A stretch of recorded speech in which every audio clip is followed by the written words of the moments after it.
No, I do want to hear your thought, though, on the Achane thing, betting on Tua, because, again, concussions, another hip injury. Do you think that that is enough of a red flag? Because it was a substantial decrease in production for Achane. But a lot of our positive Miami takes are sort of banked on Tua staying on the field. And right now, I think it's a risk that I'd be willing to take because Achane was so good when Tua was on the field last year. But for me with Achane, it's just the ceiling case for Achane versus the other running backs around him is he can catch 100 balls this year. And that with 100 balls. 100 balls. 100 balls. What? Why are you shaking your head? You're welcome.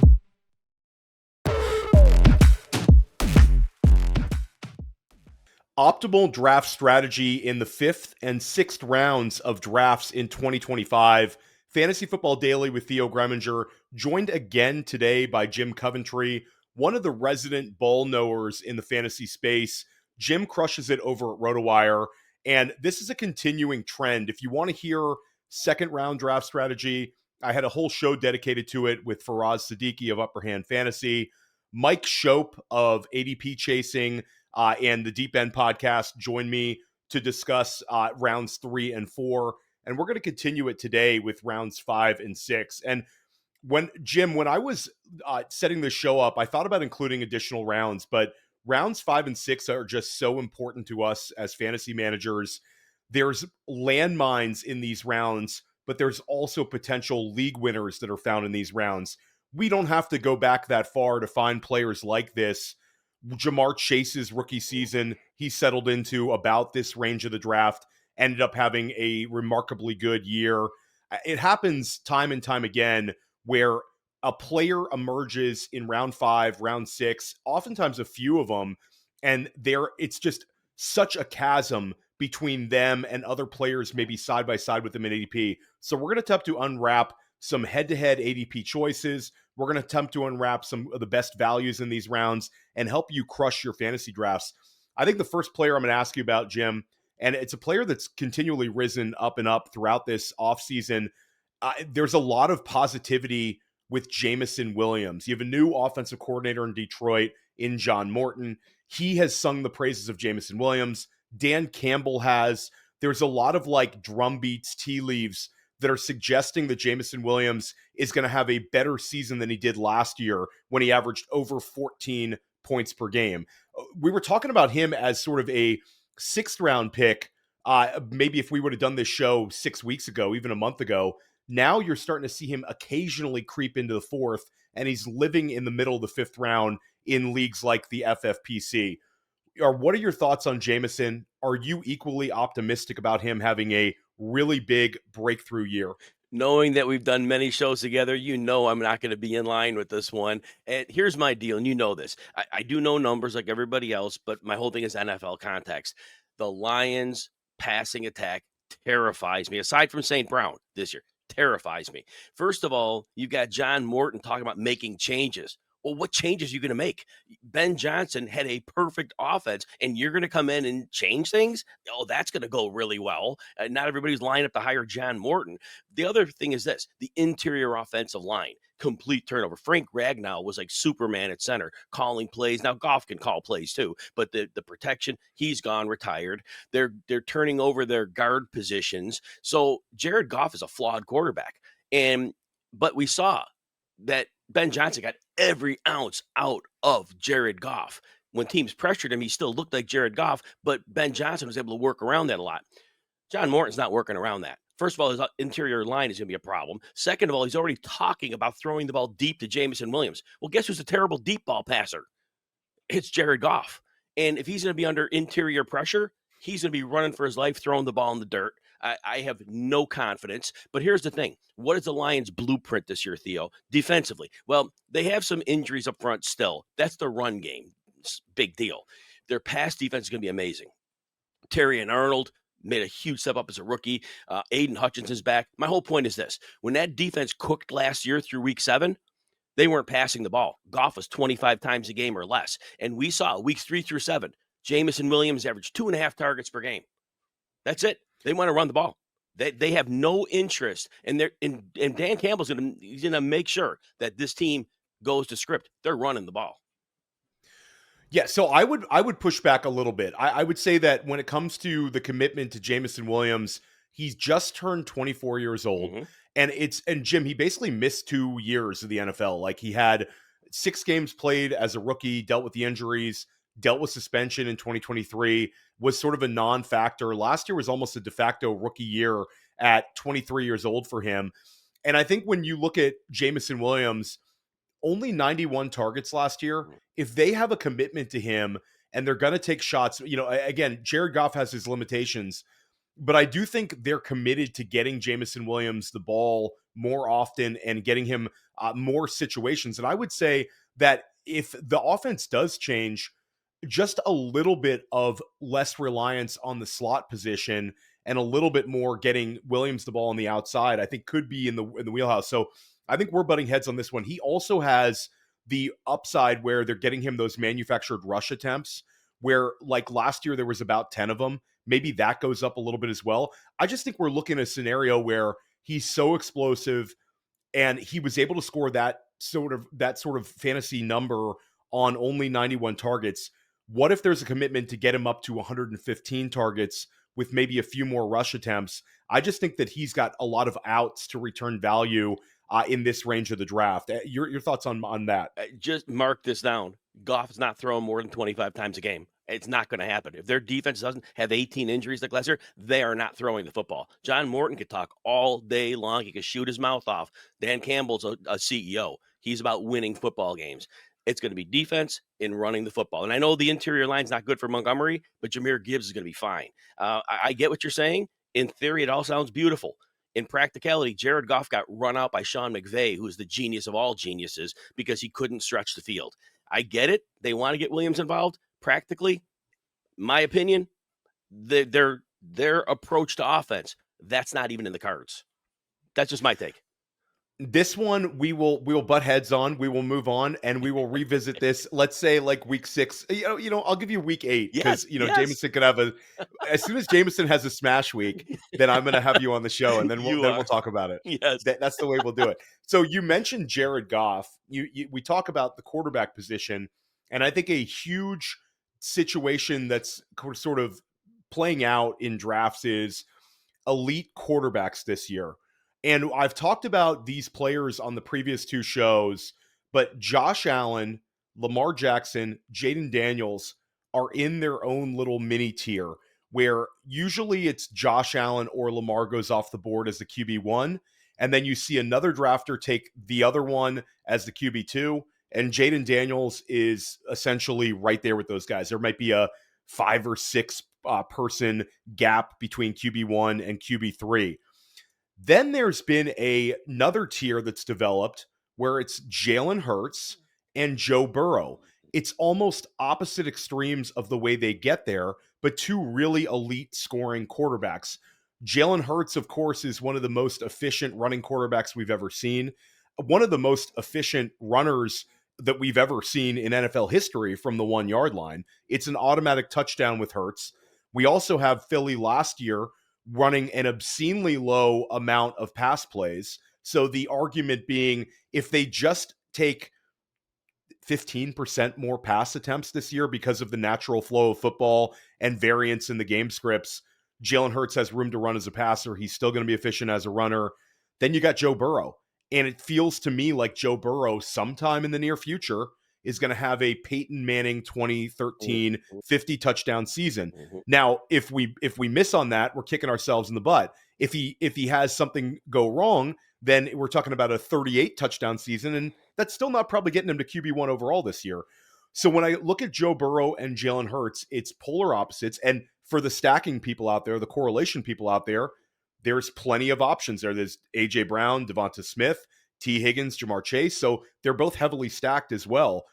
Where are you at on a head-to-head decision with Joe Burrow versus Jalen Hurts? And should there be a head-to-head decision, or is it such a pronounced winner here for Jim Coventry? This is a really tough one. And look, if I'm going to shop quarterback in this range and I have multiple drafts, I'd probably take a ticket on both for sure. But Joe Burrow, the beauty is he really heated up as the season went on last year. At least 3 touchdowns in 8 of his last 9 games. I think Burrow is actually, as great as he's been, I think he's figuring it out more because they put him in shotgun a lot. They let him just read the defense, and he's like a machine at it. And of course, you got Higgins and Chase, and I know they brought in Noah Fant today, but I don't think he's in a Gesicki's probably better receiver at this point. The Fant one's interesting though. Like I'll just say, I agreed. I don't think we're going to be putting Fant in our lineups, but it's just another dude out there where it's like another move tight end, another threat in the red zone. And between Gesicki and Fant, they're veterans, but they're 2 upper level athlete tight ends. So I think it's just the ecosystem there. It's unbelievable. I love that they brought him in, the versatility, because they do like to use tight ends frequently, like more than one. So that's a big thing. But Burrow's going to keep chucking the ball. And the defense is going to be bad. No matter how you cut it, they're going to have to score every week. And I'm not predicting the second part to happen, the only concern, if their running defense is really, really bad and opponents they face realize, you know what, we could just run and bleed the clock. And not a lot of teams will do that. Those could be weeks where Burrow gets hurt because he could be off the field, but it might not matter. He might be able to score like 5, play drives. So it might not even matter. But so I think Burrow is super safe. And I think his ceiling, as you're saying, that Peyton Manning season is in play. Jalen Hurts, it's just interesting because he's still a great rusher, but he's dropped the last 2 years. His rushing is down about 100 yards from where it was. It's still in a high level, but it's in the 600s instead of the 700s.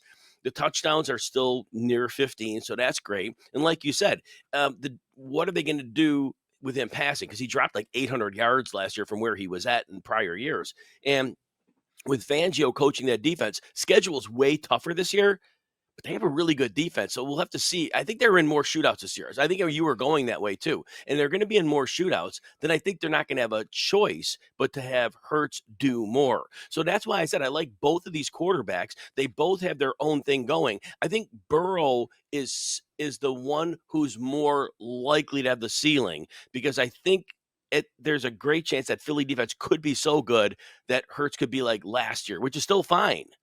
But Burrow, like every week, is going to have to do it, I think.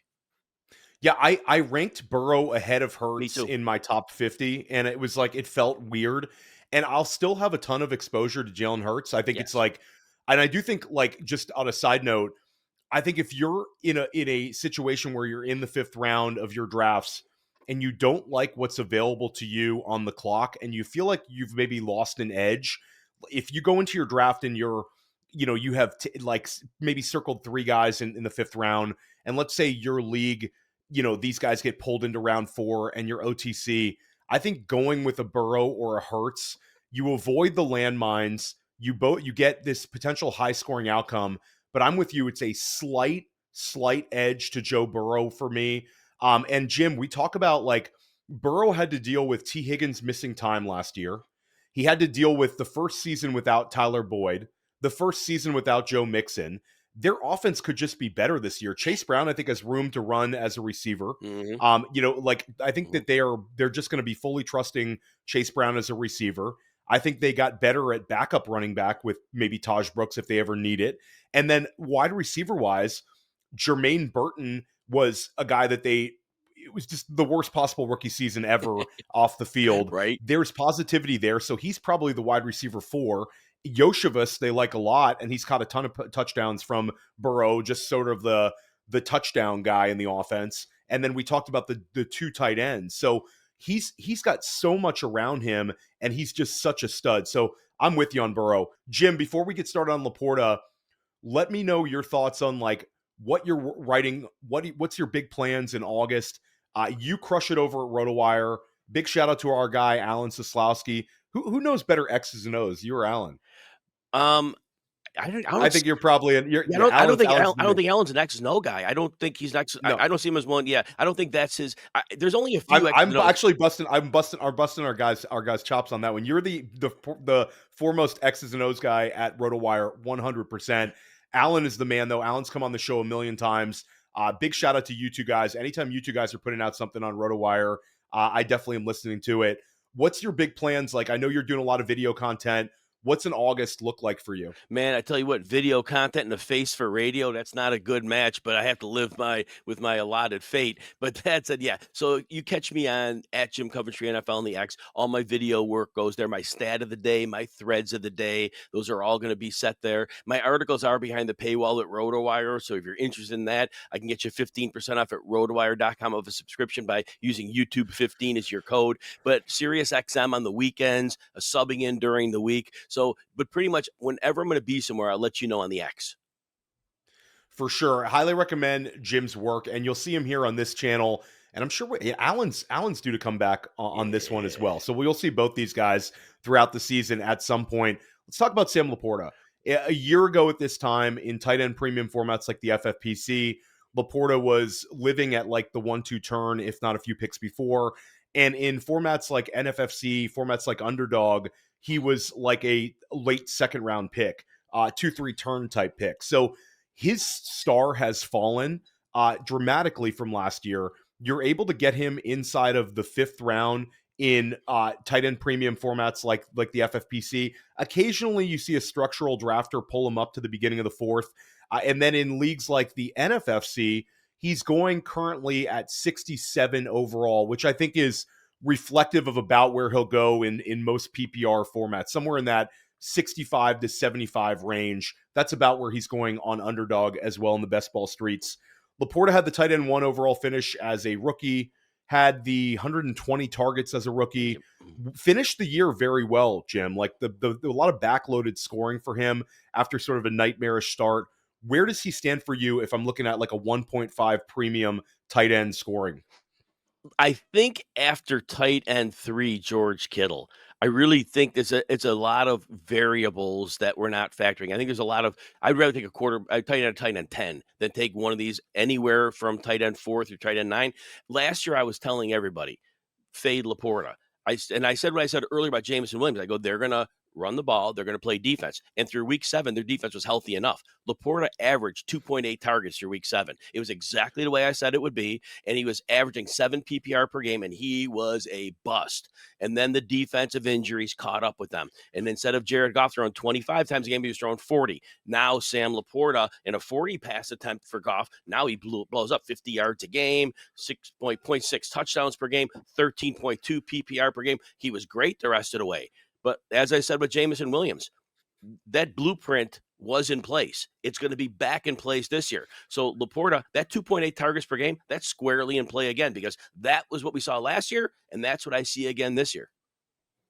Yeah, LaPorta is a tough one for me because sometimes it's a bet on talent situation, and it's like I've already seen it before with LaPorta throughout his rookie year, and then again end of last season. Anybody who had him in like week 16, 17 in FFPC remembers the contributions he gave you. He's young, and I think that there is some contingent upside if Amon-Ra or if Jameson Williams misses time. Sure, because I don't like with Isaac Tesla as like a potential wide receiver 3 there.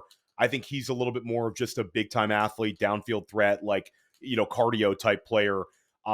Maybe in the future he has room to improve to something more, but I think that's going to be his rookie year role. So I think LaPorta's interesting. I don't know, Jim. It's one of those ones where I kind of like with the quarterbacks where if I feel like it's flat, if I'm in a tight end premium format, I don't mind mixing in a little bit of LaPorta, but I do agree with you. The preferred strategy at the tight end position is probably to attack the big 3 or wait a little bit and sort of avoid him in his own tier.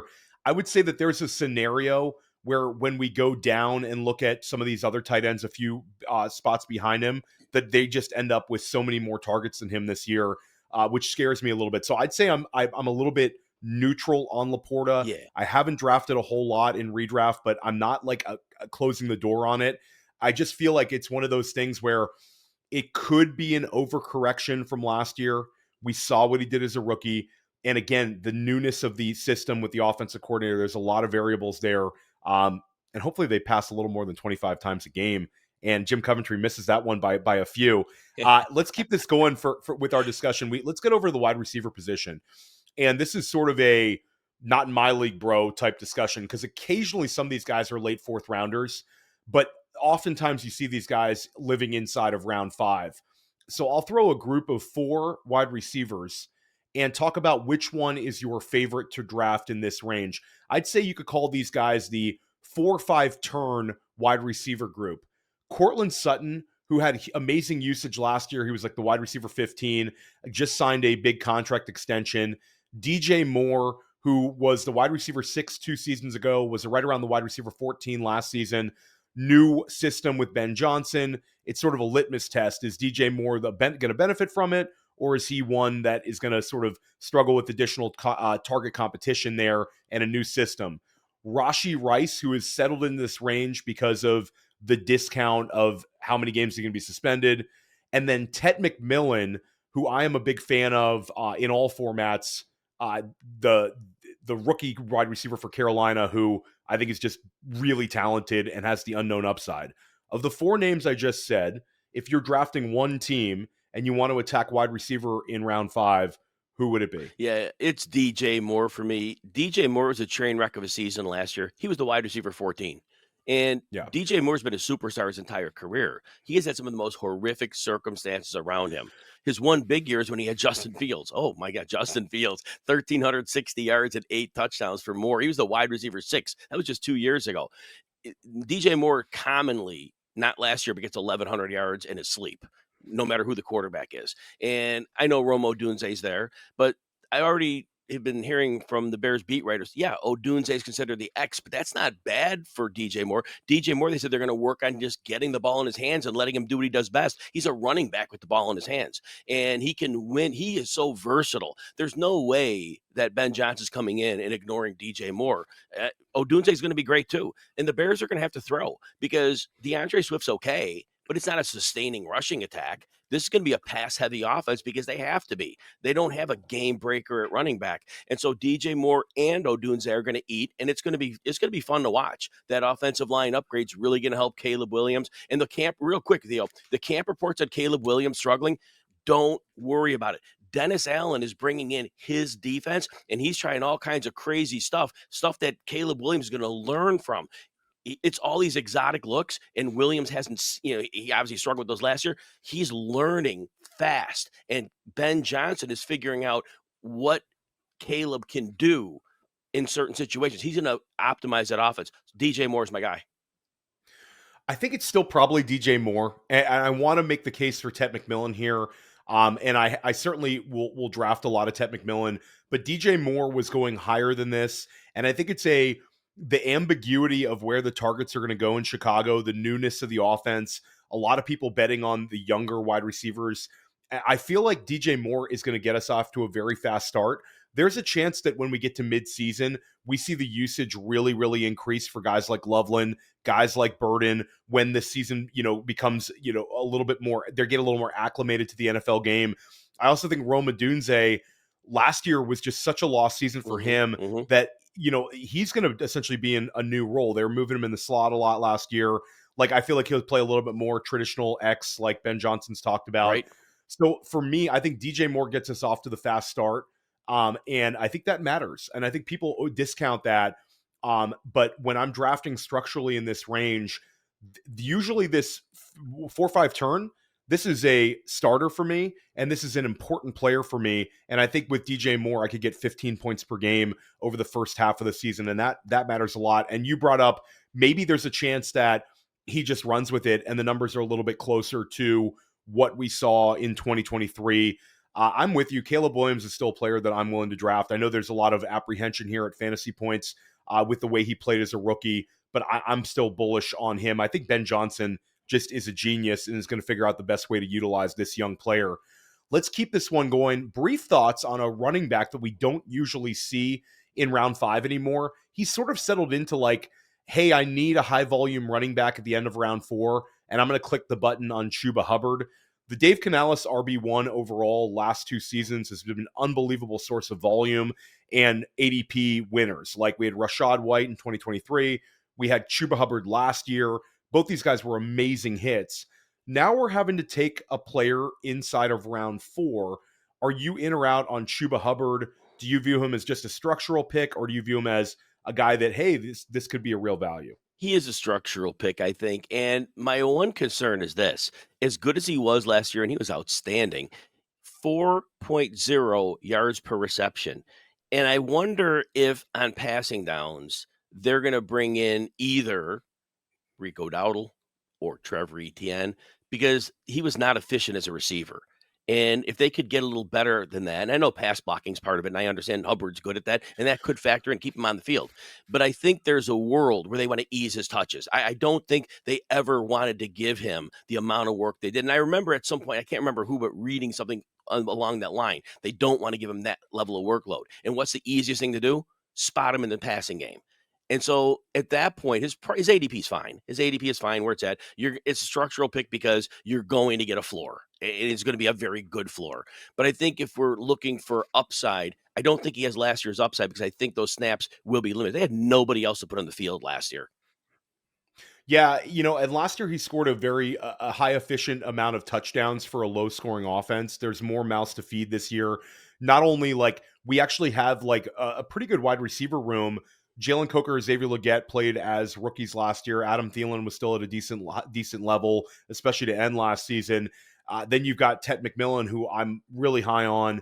Jatavian Sanders has taken a step forward. The offense, it's a second year in the same system for Bryce Young. It could just be a little bit more diverse offense this year, even if the scoring goes up. I think for me, Chuba is probably a purgatory pick in round 4. Yeah. If he stays healthy, he's not going to hurt you, but I don't think he's the round 4 back that's going to give you like, early second round type production. So we were in the Pros versus Joes draft in the FFPC. We were in the same league. We were drafting pretty much opposite ends. I was drafting out of the 2-hole, Jim out of the 12 spot. But I thought it was very notable when I saw Jim draft Josh Jacobs at 13 overall. I believe you went with Derrick Henry at 12, right? Was it Derrick Henry or was it another back? So Derrick Henry at 12. So Derrick Henry at 12 was right in line, especially with a best ball format. And then Jim's obviously at the turn. So a lot of running backs could have been gone by the time you got to 36, 37. Your thoughts on Josh Jacobs and why you took him at 13 overall? This is about, a round higher than he's been going in some drafts. He's like a 210, 209, somewhere in that range in a lot of these FFPCs. And on Underdog, occasionally you get him at like that 2-3 turn.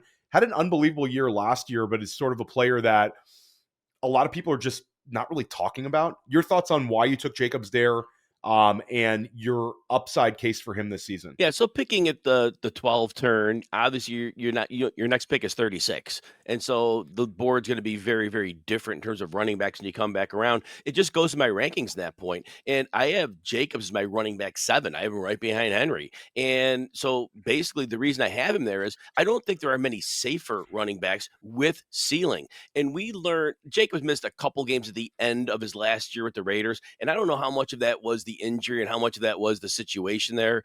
And I'm not sure about, but he rarely misses time.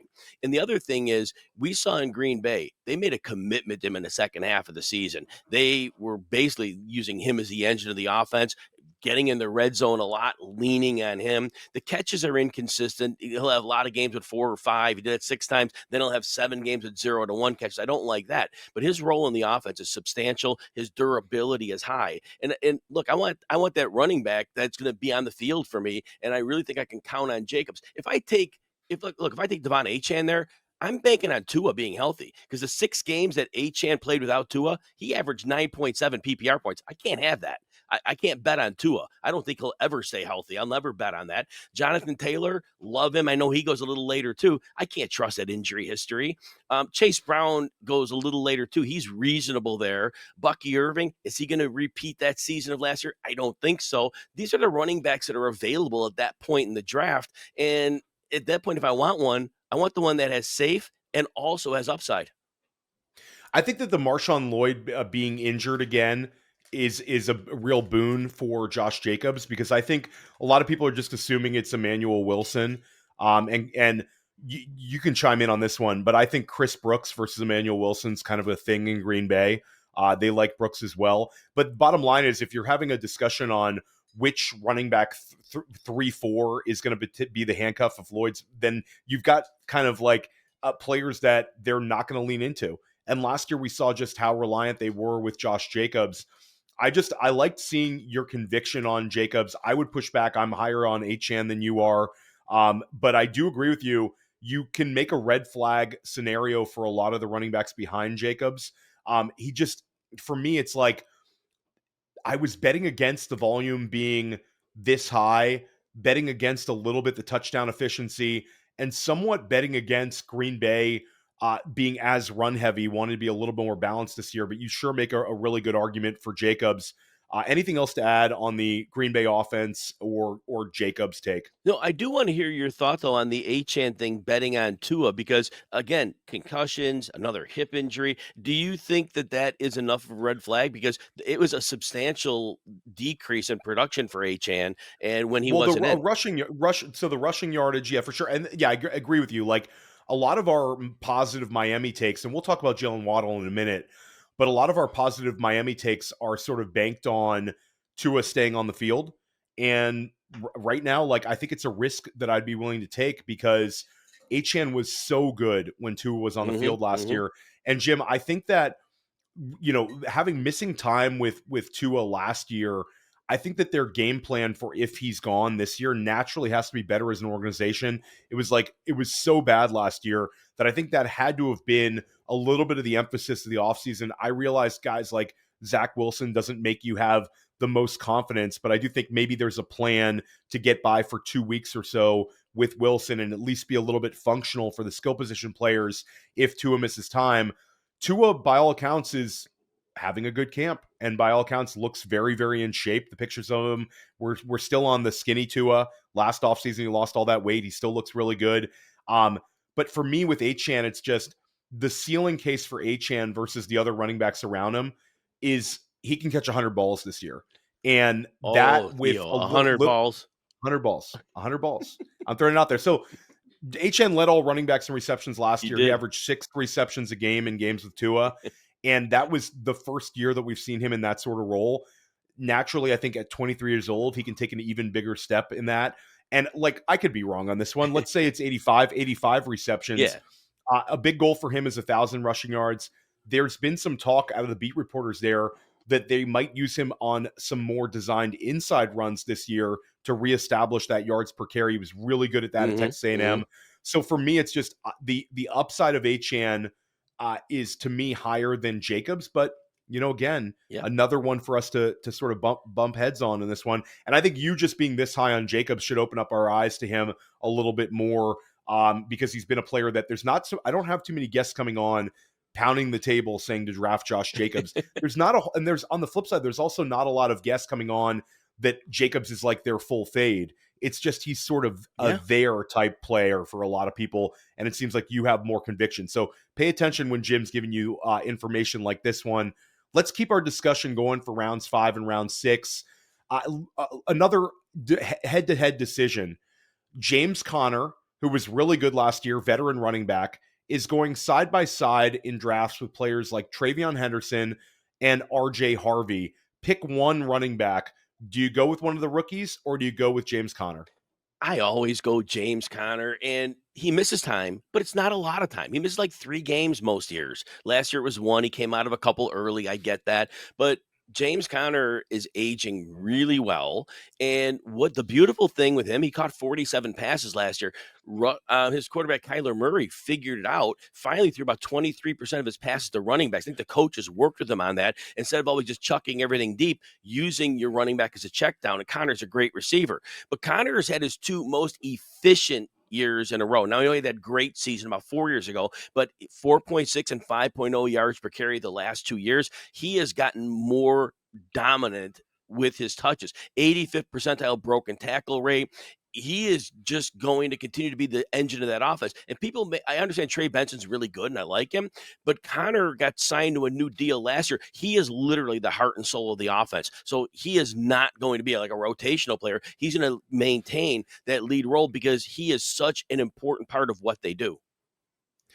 Yeah, so for me, James Conner, a lot of this is structural. If I have 2 running backs and I'm on the clock in like rounds 5 and round 6, and I have a chance to add a Travion or an RJ Harvey as my RB3. And this guy could put me over the top in the second half of the season. A young running back, potentially catching a lot of passes in these high value touch roles. I'll go with it. But if I go through like the first 4 rounds and I'm in sort of a 0 RB build, and a lot of my builds have looked like that, being able to recover with James Conner in round 5, it's like you're getting a guy who is going to give you like round 3 running back production for as long as he can hold up. And it's just you always keep in the back of your mind with James Conner that he's a guy that struggles to stay on the field. But again, the last 2 seasons have been really, really good for him. Efficiency wise, he's averaged like 15 points per game for like 3 straight years. So for me, like James Conner, I would lean into it. If it's like one draft and I'm saying who's going to come out and give me again a really good head start, it's James Conner. But I do like those 2 rookies. I think they both could end up being in really fun situations. Obviously, Ramondre Stevenson can be a big pain for Travion Henderson, and J.K. Dobbins can be a big pain for R.J. Harvey. I do think Harvey is going to get a lot of receptions in this offense because that's what Denver does. They target the running back position. So I think he's got a lot of outs there. And I think Denver's offense, we talk about offenses who could take it to another level and score a lot more this year. Denver could be just printing fantasy points this year if their offense takes that next step. A lot of youth, a lot of speed, and that offensive line is an absolute brick house, maybe the best in football this year in Denver. So, I think we're kind of in line on Connor there. Let me ask you specifically about a running back who's moved up in ADP. Again, if we were having this conversation a month ago, you would talk about this player inside of round 7 sometimes, but it's pretty much a rule. Every time you go into a draft and you want DeAndre Swift right now, you've got to reach a couple spots because he never falls in line for ADP. His ADP keeps rising. There's been a lot of like sharp people on making the case for DeAndre Swift having a bounce back year. It's like a full cycle here, Jim, where Swift wasn't that great last year. Like efficiency numbers weren't that great. He was okay in terms of the raw numbers. Year before in Philly has a pretty good year, and we're fully expecting him to get replaced during the NFL draft. Doesn't happen. And he's in an offense with Ben Johnson that every year there's 2 running backs who finishes as RB2 or better. He can at least squeeze one RB2 or better season out of a running back this year. And I think it's the pass catching upside in this offense where we go back to early on DeAndre Swift, where DeAndre Swift was dynamic as a pass catcher. That's sort of taken a back seat the last couple of years, especially in Philly. Swift could end up catching 55 balls in this offense and being just okay and sort of paying off at this ADP is my take on him. Your thoughts on Swift? Are you red flags? Anything? Is it a structural pick? Do you think could have a really solid season? My big line that I use every week of my fantasy football life is volume is king in fantasy football. And DeAndre Swift will get volume. Minimum 250 touches, could top out at 300 touches. And if you're going to tell me that, then regardless of what you think of him, he's going to pay off at ADP. And like you said, he could be more involved as a pass catcher. That is on the table. Now, I don't think he's a good running back, but it doesn't matter. It makes no difference because that means nothing. In Philadelphia, it wasn't a good year. His yards per carry were like 4.4, but he was running behind that offensive line, and that's all he got. So that's fine. But again, he's the only show in town.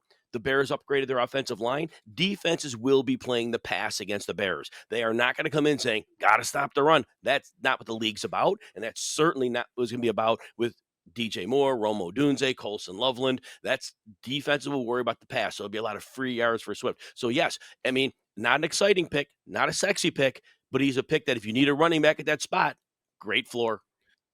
Yeah, the one thing in the back of my mind is where we've gotten burned over the years by taking guys who we're like, oh, he's going to get all the touches. It's kind of lining up. There's been several guys who we missed at ADP because of that. With Swift, I think it's a little bit more than that. And I have to keep reminding myself that he's only 26 years old and he's going to catch passes. It's not like we're betting on a 30-year-old DeAndre Swift here. And I don't trust the backs behind him to be enough of a threat to him, where it's Roschon Johnson last year was the yards per carry were so low for Roschon. It's horrible. He scored some touchdowns, but it was like 1.9 yards per carry, something crazy low for Roschon last year. And then Kyle Monangai, a 7th round pick.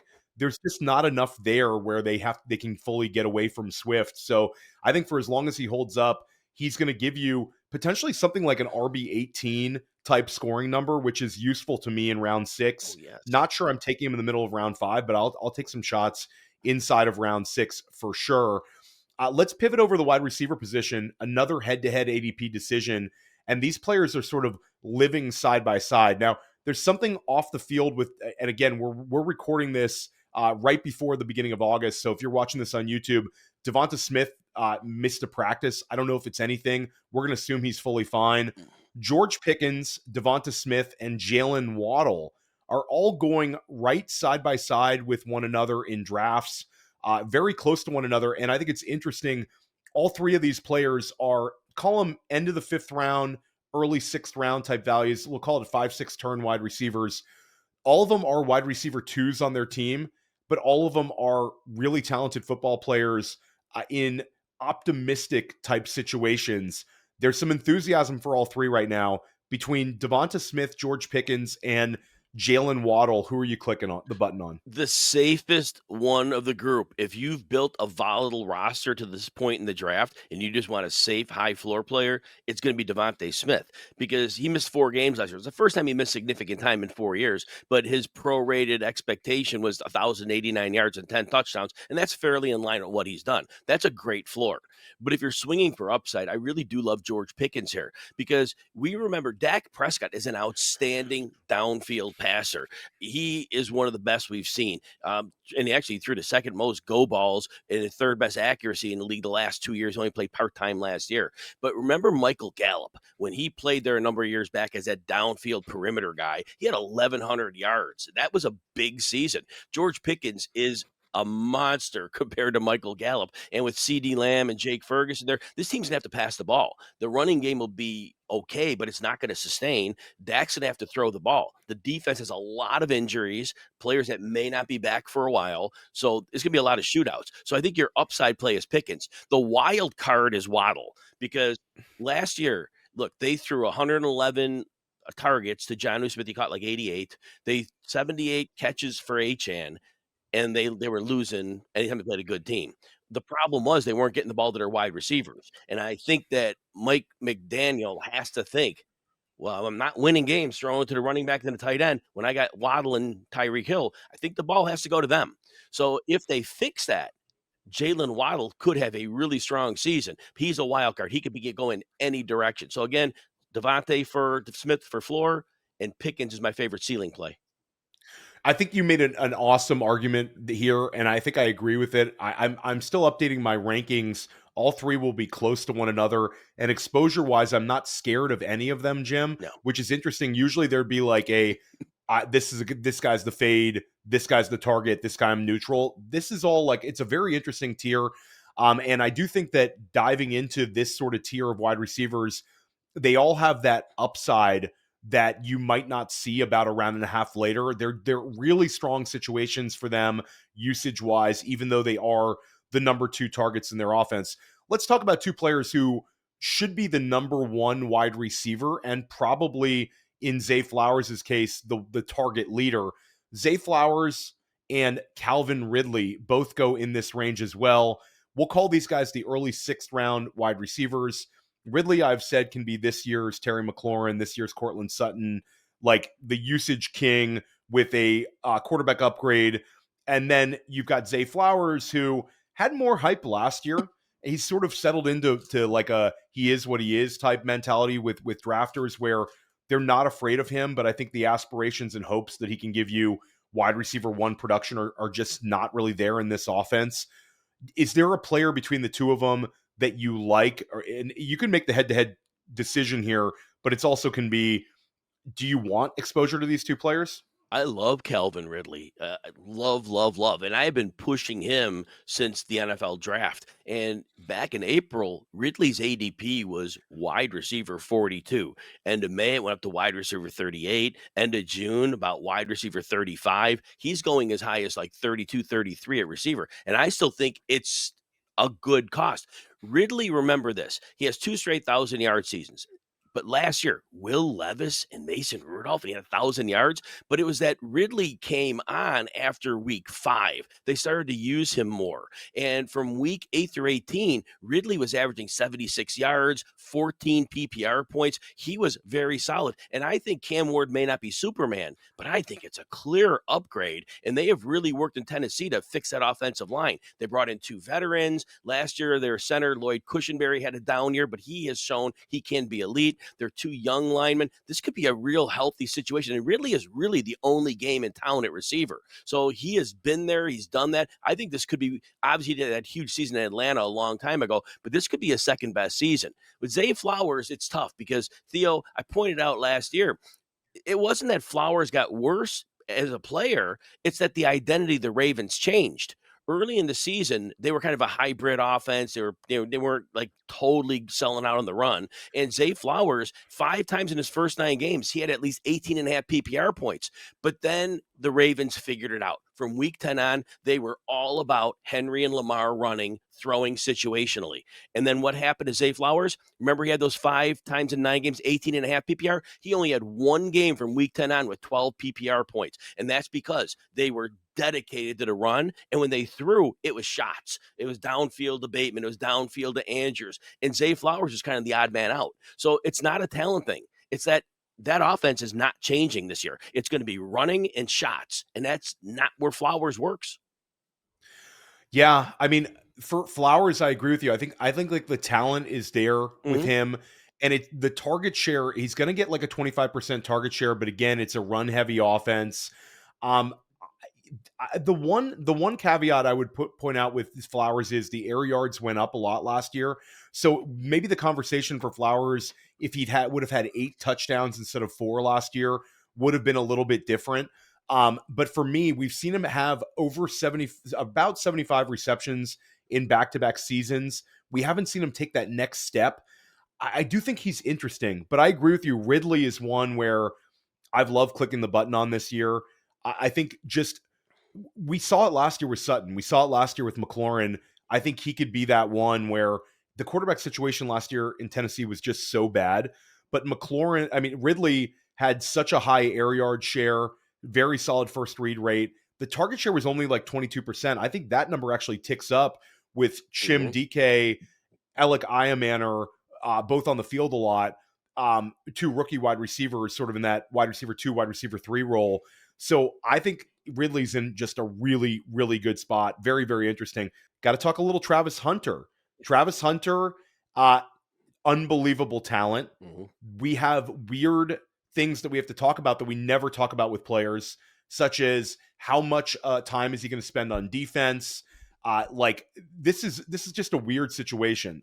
Full disclosure, I did take Travis Hunter in one FFPC main event 6th round, so I have exposure to Travis Hunter. Where are you at with him? Is this a player you want to click the button on? Does he make you nervous? Is it a player where if players are drafting in 4 or 5 leagues, do you want to have at least some exposure to him?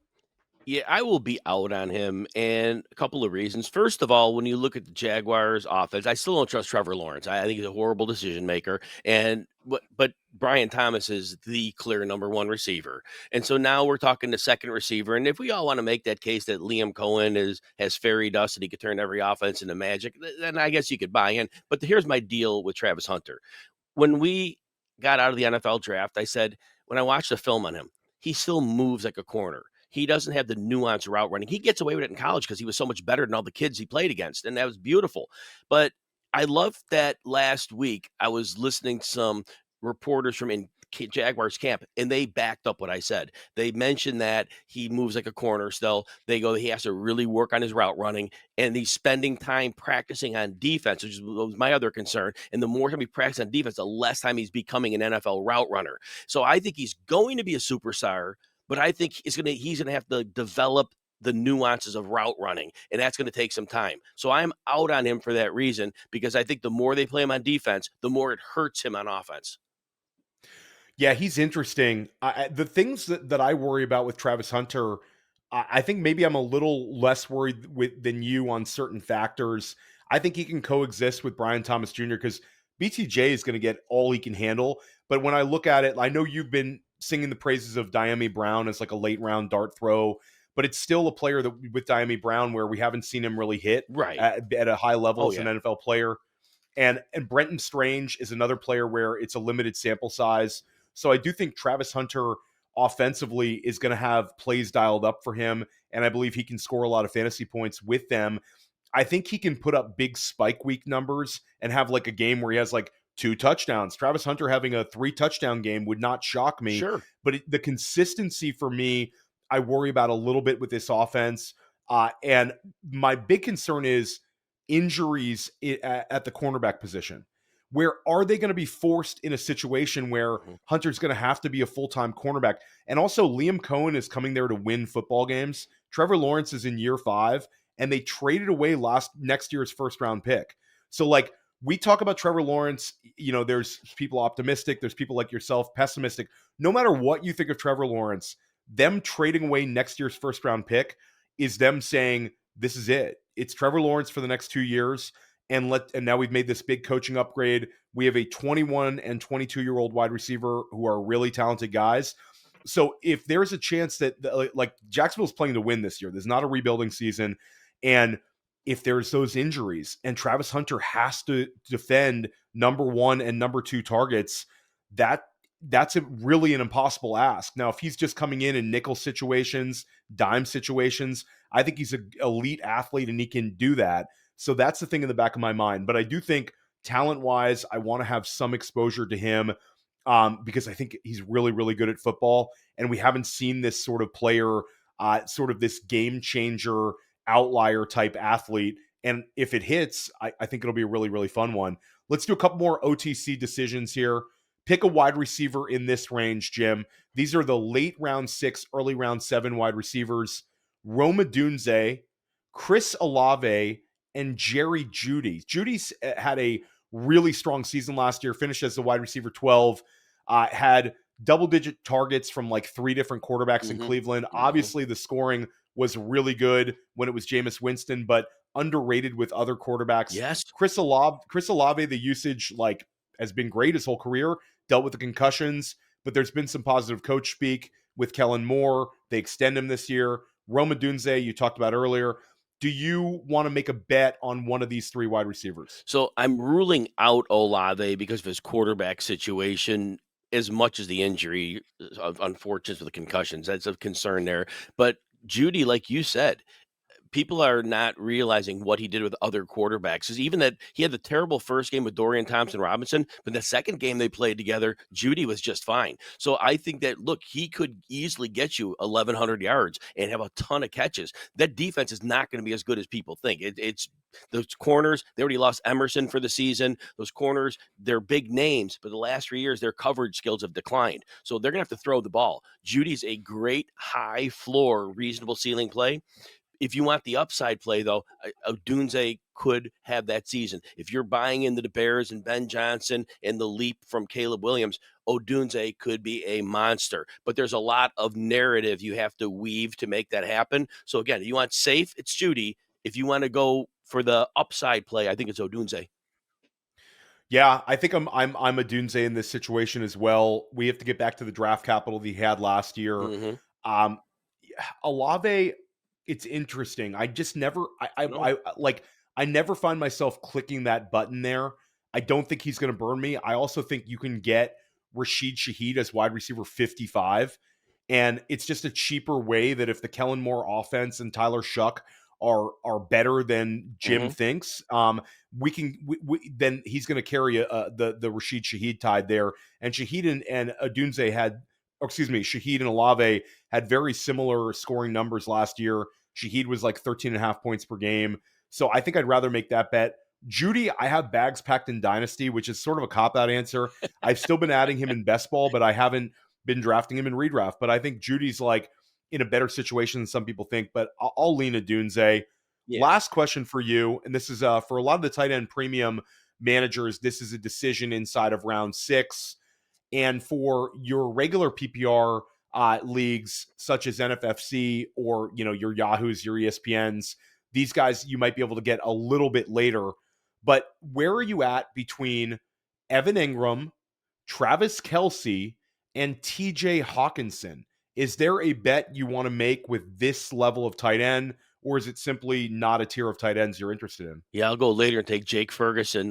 Kelce worries me because I know right now he'll benefit because maybe Rashi Rice misses some time. Maybe there's some opportunity for him. Other receiver Hollywood Brown nicked up, but who knows what happens? Look, he's older. Kelce may be spotted this year. We might see him not on the field as much because they're playing for the Super Bowl. Every team does, but the Chiefs really play for the Super Bowl. I think that we saw a decline in Kelce's physical skills last year. So I think that it's very tough to bet on 133 targets again. They did it out of necessity. I don't think Rashee Rice will be around at some point. And Engram, I love the idea, and I love the idea of Sean Payton with him, but that defense is going to be lights out. That running game is going to be terrific. I think they've built this team to run and play defense and throw situationally. And if they throw situationally, you got Cortland Sutton, you got Marvin Mims, and you have Engram. I just think it's going to be a lower volume passing attack, and I worry there. And Hockenson, kind of the same deal in Minnesota. They totally revamped their interior line. They brought in Jordan Mason. They told us they want to run the football and play, and they bolstered their defense too. They want to play defense and run the ball. And they know, Greg Cosell said it best, JJ McCarthy needs time to develop, and he didn't develop last year. He was hurt. And so I believe Greg Cosell that if McCarthy needs that time, they're going to throw situationally as well. So that's why I don't like those three tight ends in this area at all. Yeah, for me, I think I'm a little more optimistic with you than you with TJ Hockenson in pretty much all formats because I think he's very talented. We saw the contract he was rewarded. And with him versus Jordan Addison, I think one of the two is going to end up being a big ADP win because I think JJ McCarthy's I think he's a good quarterback. I think that they'll be super efficient.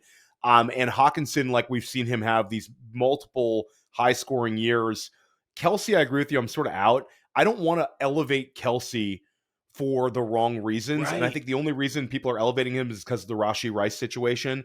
Again, I agree with you. I think like he's going to be a guy that if they need to slow play him, they'll slow play him. They have tight end depth behind him if he needs to take a game or two off. And there's more wide receivers there than just Rashi Rice. Xavier Worthy's going to take a step forward in terms of consistent usage. Mm-hmm. There's guys like Jalen Royals on that offense. So like, for me, I just don't really want to use that sort of a pick on a Kelce. No. In tight end premium, I'm interested in Evan Engram because I think he'll catch enough passes that he'll provide validity. And I think that it's a nice structural pick. And again, I want Denver Broncos this year. I think that drafting Harvey, drafting Dobbins, drafting Engram, taking shots on these guys, I think they could score a lot of points and they could be a really, really fun offense for us in fantasy. So we're sort of in line on this one. One more OTC decision before we get you out of there. Aaron Jones, David Montgomery, Caleb Johnson, or I'm out on this tier of running backs at the end of round 6. I don't mind Caleb Johnson. Caleb Johnson, Pittsburgh, they may not have a great offensive line, but we know Arthur Smith's going to put extra tight ends on the field or an extra running back, and they're going to have success running the ball. And Jalen Warren last year was not as efficient as he was in 2023. And if that continues, Caleb Johnson may not just get the Najee Harris role. There could be room for a little more because Caleb Johnson could catch the ball a bit too. So I think I like Caleb Johnson. Aaron Jones in the timeshare with Jordan Mason, that worries me a little bit. I think Jones may be more of a pass catcher, which is fine, but a little bit worried there. Montgomery, love him, but the interior line overhaul, that specifically, I think, dings him a bit. So Caleb Johnson would be my choice of those three. Yeah, I'm with you on Caleb, and I understand some of the concerns coming out of camp with the negativity with the pass blocking, but I think he's a willing pass blocker. Yeah. He's a physical player, and I think that's like Pittsburgh sort of like that sort of news getting out about a rookie where it's sort of like it puts a little pressure on them to improve in that situation. That's like not like we see that oftentimes where we hear about a young player the dropped a pass or a young player missed a pass block. Guys can get better with that. Caleb Johnson, like Mike Tomlin, they can say these things to sort of like slow play him, but Mike Tomlin's mentioned like Rashard Mendenhall. He's mentioned Le'Veon Bell when they're trying to describe Caleb Johnson. And I just don't think Jalen Warren's a very tough football player, a physical runner, good pass catcher, but he's sort of been a complimentary back, like a 1B type for a lot of his career. And I think eventually you're going to see Caleb Johnson be a really, really like a guy who pays off specifically in the second half of the season. So with you on Caleb there, I'm Mason over Jones at cost. And David Montgomery, I think it's going to be David Montgomery, not in the 50-50. It's going to be David Montgomery in like a 40%, with a lot more Jahmyr Gibbs this year. Jahmyr Gibbs is absolutely the truth. And Jim Coventry, you crush it as well. Jahmyr Gibbs level performance today. Let everybody know what you have going on once again over at RotoWire. Yeah, just catch me on the X at Jim Coventry NFL. Threads of the day, stats of the day, videos get recycled there. It'll point you to RotoWire. Appreciate you having me on, Theo, but that's where you catch up with me. Yeah, follow all of Jim's work. Check out Dynasty Life this week with Jared Smola. Check out School of Scott, where Scott Barrett and I were joined by Sigmund Bloom. I did my draft review in my FFPC Pros versus Joes draft. That was a good one right here on Fantasy Football Daily. Make sure you're subscribing to all three shows. And do us a favor, if you're listening to this on the podcast, subscribe to Fantasy Points YouTube. We're growing every single week, and it doesn't cost you anything. It supports us a lot. Stick with us here at Fantasy Points. We're going to help you crush all of your leagues this season.